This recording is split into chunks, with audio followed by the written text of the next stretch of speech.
were located along a line extending from near Marion to near Squidnocky Bight, moving northeast at 25 knots. Hazards include wind gusts to 40 knots and large hail. Small craft could be damaged in briefly higher winds and suddenly higher waves. Large hail could result in structural damage. Locations impacted include Hyannisport, Nantucket Sound, Great Point Light on Nantucket, West Point, Lambert's Cove, Barnstable Harbor, Nantucket Shoals Buoy, Woods Hole, Woondacket Harbor, Keoticket, Chatham Light, Muskegee Channel, Stage Harbor Light, the west end of Cape Cod Canal, Vineyard Haven Harbor, Long Point on Martha's Vineyard, Cape Hose Light, Monomoy Point, Edgertown Harbor, and Point Gammon.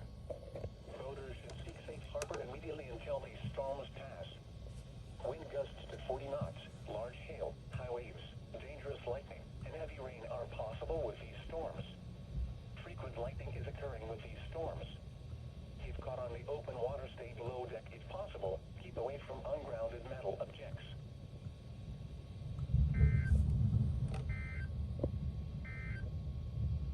A severe thunderstorm warning remains in effect until 8:15 p.m. Eastern Daylight Time for South Central Essex, northeastern Norfolk, and east central Middlesex counties.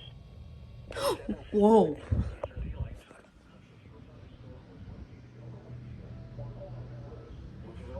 Yeah, it's over Woburn too, apparently. Holy crap. And penny-sized hail. Expects damage to trees and power lines.